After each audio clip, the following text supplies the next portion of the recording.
missing link animal.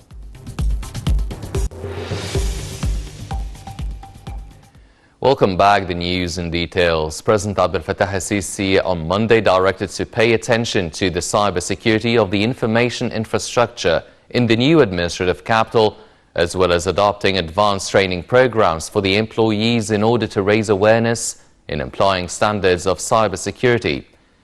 This came during the President's meeting with Prime Minister Mustafa Madbouli, Minister of Telecommunications and Information Technology Amr Talat, Minister of Housing and Urban Communities Asim Al-Ghazzar, Presidential Advisor for Urban Planning Amir Said Ahmed, Head of the Armed Forces Engineering Authority Ihab Al-Far, and Director of the Armed Forces Information Systems Administration Yasser Abu Mandur.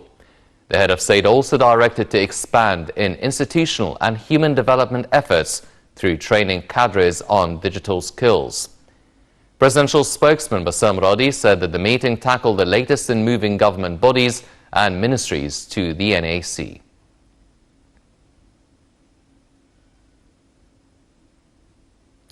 President Abdel Fattah al-Sisi instructed to accelerate the implementation of electricity lines projects in Sinai in light of the importance of electricity sector as pillar of providing the developmental needs and establishing housing and urban communities in the peninsula. The President's directives came during a meeting with Prime Minister Mustafa Madbouli and Minister of Electricity Mohammed Shakir. Presidential spokesman Ambassador Bassam Radi said that the meeting reviewed means of feeding electricity to the national project of Sinai development and projects of upgrading the rural areas across the country. During the meeting, President al-Sisi was briefed on the measures of implementing the national project of villages development within the framework of a Decent Life initiative, where the President directed to use homemade electrical equipments in executing these projects and to depend on the latest devices in this regard. For his part, Shakir reviewed progress report of developing electricity lines for developmental communities in Sinai and of establishing electricity infrastructure in the new administrative capital.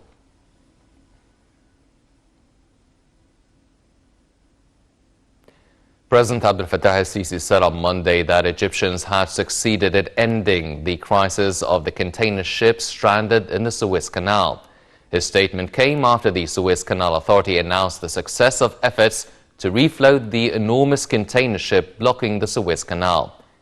al-Sisi said on his official social media pages that by restoring matters to their normal course with Egyptian hands, the whole world can be assured of the path of its goods and needs that are carried through this navigational artery.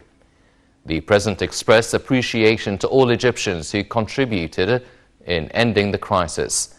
He said that this proves that Egyptians are up to the responsibility as usual. He noted that the Suez Canal, which was dug by Egyptians and which they fought to preserve their right in, will always be an evidence of their strong will.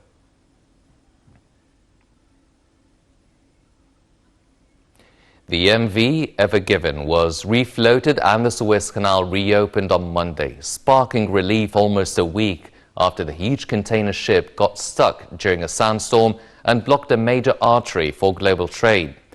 Head of the Suez Canal Authority Vice Admiral Osama Rabia announced the resumption of shipping traffic in the Suez Canal. The MV Ever Given, longer than 4 football fields, became wedged diagonally across the canal during a sandstorm last Tuesday, strangling world supply chains and costing the global economy billions. As soon as the ship was completely refloated, world oil prices eased as the traffic resumed in the Suez Canal.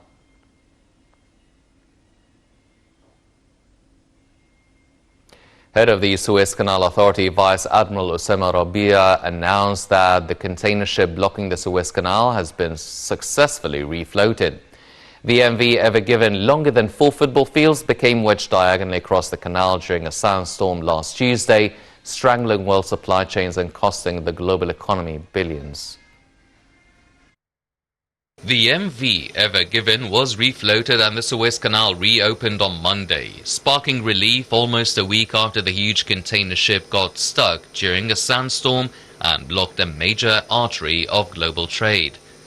Head of the Suez Canal Authority, Vice Admiral Osama Rabia, has announced the resumption of shipping traffic in the Suez Canal.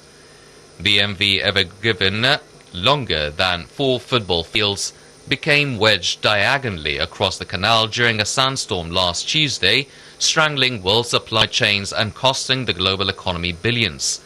The crisis has forced companies to choose between waiting or rerouting vessels around Africa, which adds a huge fuel bill, 9,000 kilometers, and over a week of travel to the trip between Asia and Europe.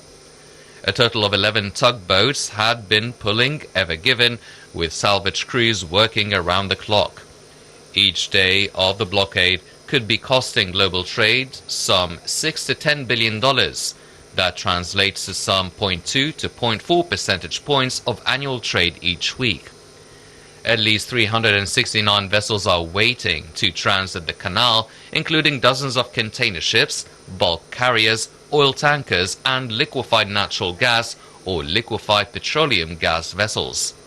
The authority said earlier it would be able to accelerate convoys through the canal once the Ever Given was freed. Rabia said it could take from 2.5 to 3 days to clear the backlog, and a canal source said more than 100 ships would be able to enter the channel daily. About 15% of world shipping traffic transits the Suez Canal, which is an important source of foreign currency revenue for Egypt. Foreign Minister Sameh Shukri met on Monday with his Iraqi and Jordanian counterparts in Baghdad. The meeting between Shukri, Iraqi Foreign Minister Fouad Hussein, and Jordanian Foreign Minister Ayman al-Safadi is part of an ongoing preparation for an expected summit for the leaders of the 3 countries. In a joint press conference following their talks, the top diplomats reiterated that they tackled means of enhancing joint cooperation in various domains, especially. The talks focused on fostering economic ties among the 3 countries and implementing an industrial integration during the coming period. The foreign ministers also agreed on intensifying efforts to support Iraqi people in achieving security and stability in their country. The meeting tackled exchange of views over several regional and international issues of mutual concern.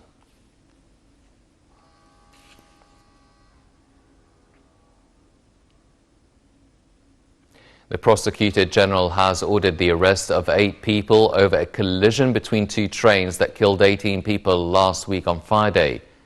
The Prosecutor's Office said Monday that the Prosecutor General ordered that the 2 drivers, their 2 assistants, the guard of a traffic control tower, the head of traffic control in Osud, and 2 other guards be remanded in custody.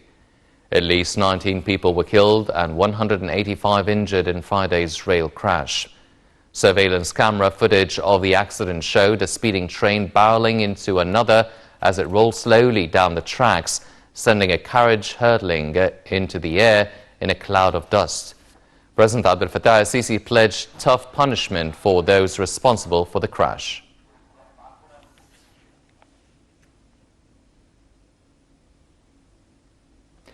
Egypt welcomed on Monday the Saudi Green Middle East initiatives, which were launched on Saturday by Crown Prince Mohammed bin Salman.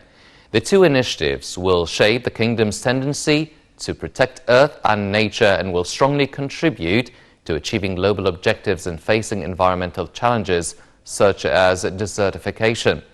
In a statement issued by the Ministry of Environment, Egypt expressed appreciation to the initiative, which reflects the special importance given by the kingdom to preserving the environment and dealing with issues related to climate change.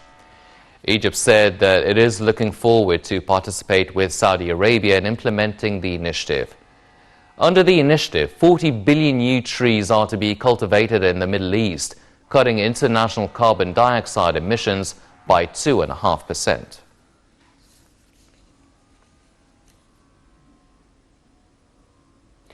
A joint WHO-China study on the origins of COVID-19